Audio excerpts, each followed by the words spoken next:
FC3 differs from other frequency separation panels and actions is the ability to be flexible and to reprocess texture.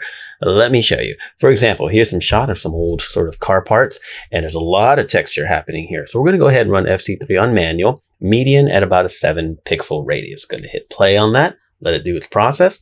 And as you can see, it's done. Frequency separation layers have been set up. Now, let's say if I go in between here on the transitions layer, and I want to do some repair to some of this old stuff here, if you will. So I'm going to take this red and maybe sort of paint in here and just kind of clear up some of this.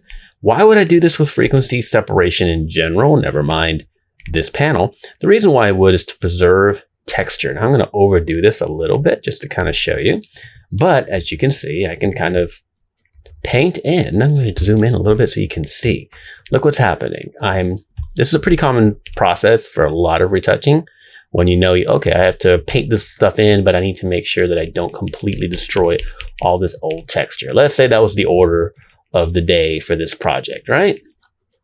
Again, not an uncommon process. Now, as you can see, turn that on and off, and you can see that you've done some repair. But if you look at the situation and think, oh, the 7 pixel radius isn't great, I want to preserve a little more broad texture. Most of the time, you're kind of done here. You have to start over with frequency separation. Not here.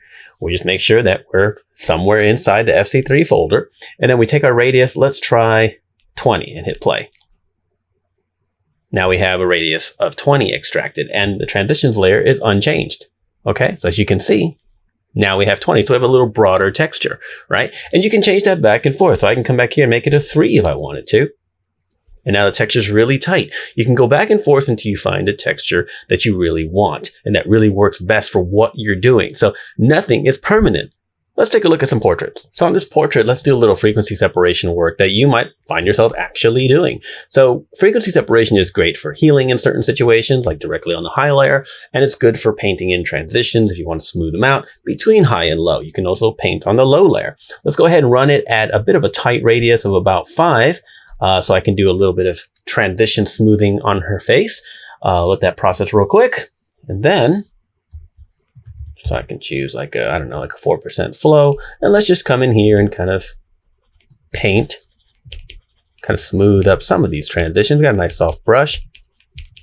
This is just one of the many ways you can use frequency separation, just to kind of smooth out a few things and keep a tighter texture. Now, let's say you like this and you think that works okay. And you think, oh, I want to heal now. Okay, so you come to the high layer. And you go to your, let's say, spot healing, and you don't have it on sample all layers, and you come here to heal this mole. And the mole doesn't completely go away because of the radius that you're on. So here's what we do. We just come here, doesn't matter what layer you're on, go to a higher radius, like a 16, hit play. So what FC3 has done now is reprocess to 16 pixels. So if I go to the high layer with my spot healing brush, now I can remove, and I can heal. I can heal flyaways as well. The shot's not completely razor sharp, but I can also heal some other elements here that are just, necessary and easy to do with the healing brush itself directly on the high layer. Now, if I look at this and think, oh, well, okay, well, I want to go back to working in the transitions, but I don't want 16 pixels. Reprocess? Yep. Bring it back down to like 4, hit play.